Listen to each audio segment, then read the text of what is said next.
Hello friends, welcome to my channel. দেশ এবং দেশের বাইরে থেকে যারা আজকে আমার ভিডিওটি কন্টিনিউ করেছেন প্রত্যেককে gardener TRIPS with Kamal YouTube চ্যানেলে স্বাগতম। তো ফ্রেন্ডস, আজকে আমি আলোচনা করব বেল ফুল বা বেলি ফুল গাছের পরিচর্যা সংক্রান্ত সমস্ত খুঁটিনাটি তথ্য। তো ফ্রেন্ডস, আপনি যদি ছাদ বাগানি হয়ে থাকেন বা বাড়ির সৌন্দর্যায়নে বৃদ্ধির জন্য একটি বেল ফুলের গাছ রোপণ করে থাকেন, তো আজকের ভিডিওটি আপনার জন্য। ভিডিওটি মনোযোগ সহকারে দেখতে থাকুন। আজকের ভিডিও থেকে আপনি যেসব তথ্য পাবেন সেই সব তথ্য আপনি পুঙ্খানুপুঙ্খভাবে আপনি গাছের জন্য করলে আপনার গাছ ভর্তি বেল ফুল আসবে, পাশাপাশি আপনার গাছ সুস্থ সবল থাকবে। এই গরমে প্রচুর পরিমাণ বেল ফুল বা বেলি ফুল পেতে আজকের ভিডিওটি আপনার জন্য অনেক অনেক গুরুত্বপূর্ণ। তো ভিডিওটি না স্কিপ করে কন্টিনিউ করবেন। তো ফ্রেন্ডস, সুগন্ধি ফুলের মধ্যে বেল ফুল বা বেলি ফুল জনপ্রিয়তা অর্জন করেছে। আপনার বাড়িতে যদি ইনডোর বা আউটডোর প্লান্ট হিসাবে একটি বেল ফুলের গাছ থেকে থাকে, তাহলে আপনি অবশ্যই বুঝবেন এর সুগন্ধি কত সুন্দর। রাতে এর গন্ধে আমাদের মন ভরে যায়, এর সুবাসে আমাদের মনটা শান্তি হয়ে যায়। তো এই ধরনের একটি ছোট্ট বেলফুল গাছে হাজার হাজার ফুল ফোটানো যায়। যদিও আমার গাছটি অত্যন্ত ছোট মাপের একটি গাছ এবং গাছটি একদম মাটিতে দেওয়া। তো আজকের আলোচনা থেকে আমি জানাবো যে কিভাবে পরিচর্যা করলে ছোট্ট গাছে প্রচুর পরিমাণ ফুল আসবে, পাশাপাশি আপনার ছাদ বাগানে প্রচুর পরিমাণ ফুল আনতে পারবেন কী কী পরিচর্যা করলে।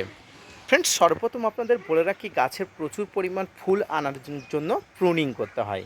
প্রুনিং গাছের ফুল এবং ফল আনানোর একটা উপকৃষ্ট পদ্ধতি। আপনার ছাদ বাগানে যত সংখ্যক ফুল আসুক না কেন, প্রত্যেক ফুলটি নতুন ডাল থেকে আসে, তাই আপনার গাছকে যথাসময়ে প্রুনিং করতে হয়। এই প্রুনিং যখন আপনি করবেন আপনার ছাদ বাগানে, তখন নতুন গাছ আসবে, নতুন ব্রাঞ্চেস আসবে, আর নতুন ব্রাঞ্চেস আসলে এখান থেকে প্রচুর পরিমাণ ফুল পাবে।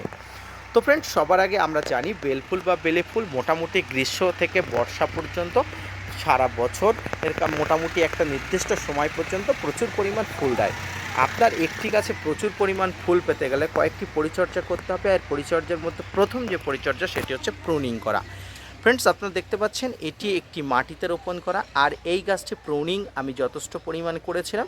ছোট্ট একটি গাছ হওয়া সত্ত্বেও খুব অল্প পরিমাণ প্রুনিং আমি করতে পেরেছিলাম, আর অল্প প্রুনিং করার ফলে আপনারা দেখুন গাছটার প্রচুর পরিমাণ ফুল এসছে। তো ফ্রেন্ডস, প্রুনিং কী করে করতে হবে? ফ্রেন্ডস দেখুন, গাছের এই যে নতুন পুরনো যে ডালগুলো আছে, এই পুরনো ডালগুলো এখান থেকে কেটে দেওয়ার পরে নতুন এই ডালগুলো বেরিয়েছিল। এই নতুন ডালগুলো বেরোনোর পরে নতুন ডালগুলো থেকে প্রচুর পরিমাণ ফুল এসছে, আর এই ফুলের গন্ধে মনটা মাতোয়ারা হয়ে যাচ্ছে।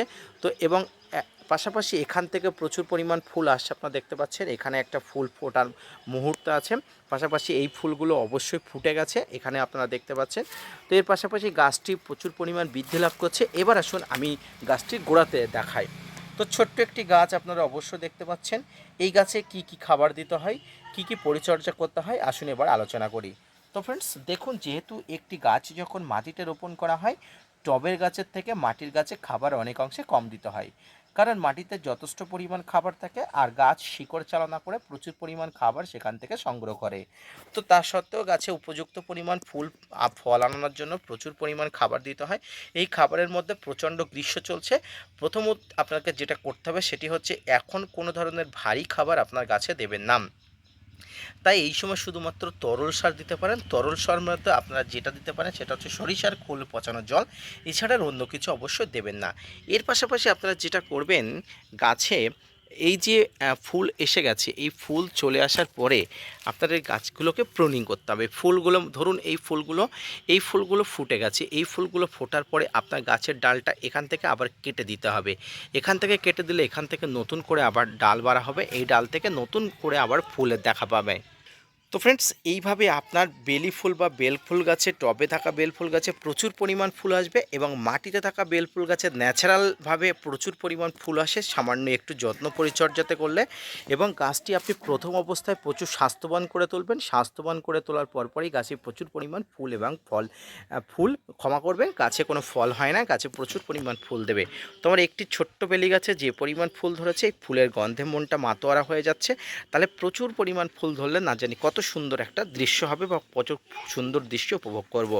তো ফ্রেন্ডস, সামগ্রিকভাবে বেলফুল বা বেলফুল গাছে এই গ্রীষ্মকালে অন্য কোনো খাবার না দিয়ে শুধুমাত্র তরল সার, সরিষার খোল পচা ছাড়া অন্য কিছু দেবেন না। এই খাবারটি এই সময় গাছের জন্য উপযুক্ত। পাশাপাশি বর্ষা আসলে গাছে তো কোনো খাবার দেওয়ার দরকার নেই। আপনারা যারা টবে বেলফুল গাছ করেছেন তারা শুধুমাত্র কলার খোসা ভিজানো জল দিতে পারেন এবং শুধুমাত্র সরিষার খোল তরল করে অবশ্যই দিতে পারেন। ব্যাস এইটুকু দিবেন। পাশাপাশি প্রুনিংটা সঠিক সময়ে করবেন, এছাড়া আর কোনো কিছু দরকার নেই। তো ছাদ বাগানে বেলফুল বা বেলিফুল গাছের পরিচর্যা সম্পর্কে তো আজকের ভিডিওটি যদি ভালো লেগে থাকে অবশ্যই লাইক, কমেন্ট, শেয়ার এবং সাবস্ক্রাইব করবেন। পাশাপাশি gardener tips with Kamal YouTube চ্যানেলকে সাপোর্ট করবেন। আপনাদের জন্য প্রতিনিয়ত তথ্য নিয়ে ভিডিও বানায়। আপনারা যদি মোটিভেট করেন, ভিডিও বানাতে আগ্রহী হই এবং নতুন নতুন ভিডিও বানাতে উৎসাহী হই। দেখা হচ্ছে পরবর্তীতে নতুন কোনো ভিডিও নিয়ে, ততক্ষণ সঙ্গে থাকবেন। আর হ্যাঁ, চ্যানেলটি সাবস্ক্রাইব করতে ভুলবেন না। ধন্যবাদ।